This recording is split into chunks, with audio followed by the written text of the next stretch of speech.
qui me semble important, c'est le retour à l'ordre constitutionnel.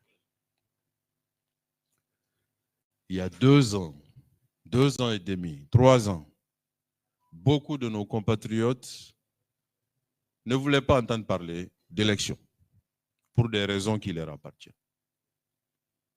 Mais aujourd'hui, beaucoup de nos compatriotes qui étaient sur cette position ont changé de position dû aux difficultés qu'ils vivent. Les Maliens se rapprochent de la situation où ils se disent et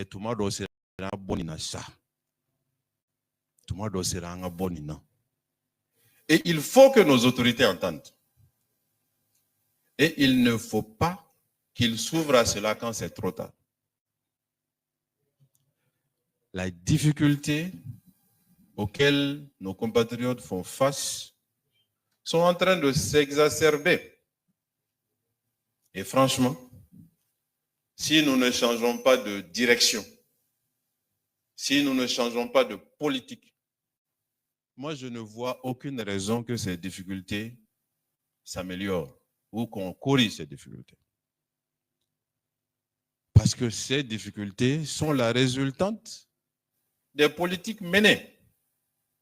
Et donc, si on continue dans cette direction, les mêmes causes conduiront aux mêmes conséquences.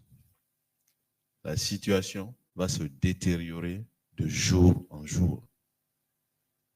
Et si nos autorités continuent à avoir que des mots face à cette situation, j'ai bien dit que des mots.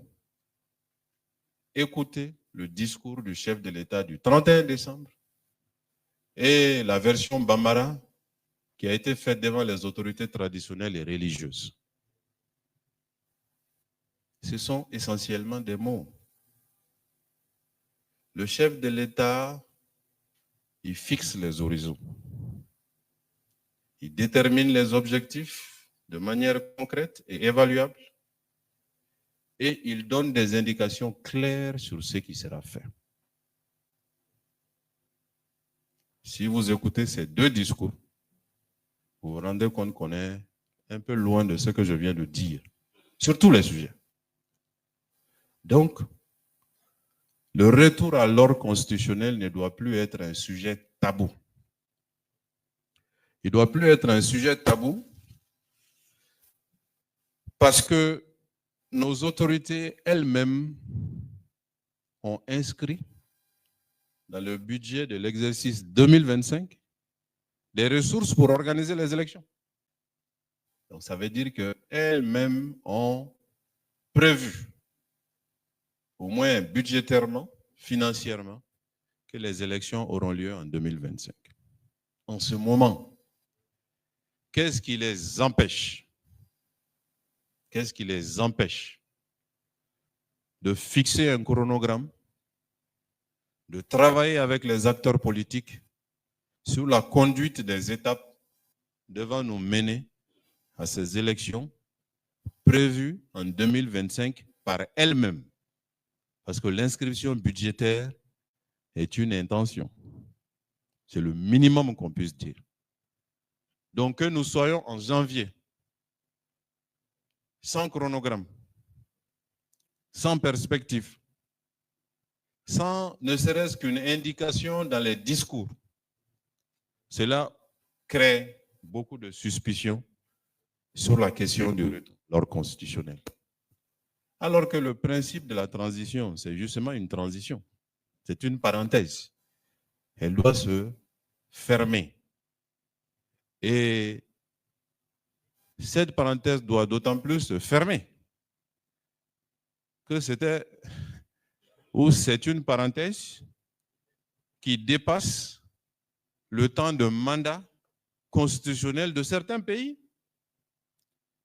Hier, John Dramani Mahama a prêté serment au Ghana pour devenir le président de la République du Ghana. Le Ghana, le mandat, c'est 4 ans. C'est comme le Nigeria, c'est comme les États-Unis. Et nous, la transition, elle a dépassé les 4 ans, si ma mémoire est bonne. Donc, notre parenthèse est arrivée à un moment où nous devons clairement envisager sa fermeture. Et sa fermeture dans l'intérêt des dirigeants de la transition. J'insiste encore une fois dans l'intérêt des dirigeants de la transition. Parce que nous devons sortir de cette transition par le haut. Et je le répète, je suis sûr que personne dans cette salle, en tout cas pas ma personne, en tout cas pas la personne du président du parti Elema et d'autres, n'est contre cette transition. Même quand nous avions été étiquetés opposants. Parce que c'est ce qui arrange beaucoup de gens. Nous avons toujours dit qu'il ne peut pas y avoir d'opposition à une transition. Puisque les autorités de transition n'ont été élues par personne. Donc, ils ne sauraient constituer de majorité. Une transition est une période exceptionnelle qui est intervenue dans le cadre de difficultés. La transition est la conséquence des difficultés. Ce sont des difficultés qui nous ont amenés dans la transition. La transition doit donc être une période exceptionnelle, de mobilisation exceptionnelle, de courte durée idéalement, pour régler les problèmes qui ont créé les conditions de la transition et laisser le pays en ordre normal de fonctionnement. Nos autorités ont intérêt à comprendre ça. Si elles s'inscrivent dans une dynamique de gérer le pays comme si elles étaient élues, en ce moment, les compatriotes commenceront à leur demander des résultats. On leur demandera des résultats sur l'éducation. On leur demandera des résultats sur les routes. On leur demandera les résultats sur la santé. Et sur chacun de ces domaines, la situation du pays n'est pas loin d'être catastrophique. Elle n'est pas loin d'être catastrophique. Donc, disons-nous les vérités. Prenons la transition telle qu'elle doit être. Travaillons à la terminer de manière heureuse pour ces autorités. Ça, c'est en substance le message que j'ai voulu délivrer depuis l'année 2024. Et c'est évidemment en substance le message que je souhaite délivrer encore cette année. Il n'est jamais trop tard pour bien faire. Il n'est jamais trop tard pour bien faire. Donc, j'en appelle encore une fois à nos autorités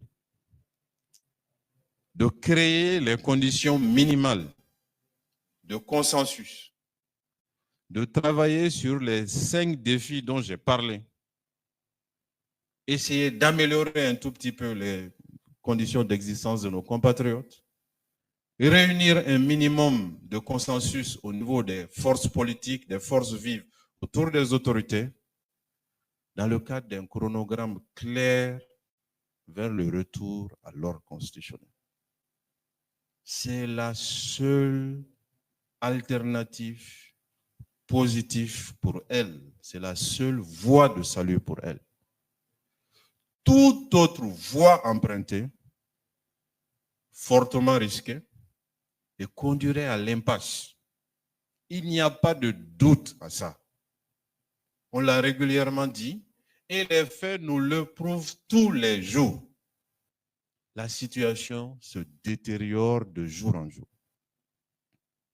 Donc, je leur demande d'écouter dans leur intérêt et de penser à nos compatriotes et de penser à notre pays. Voilà en substance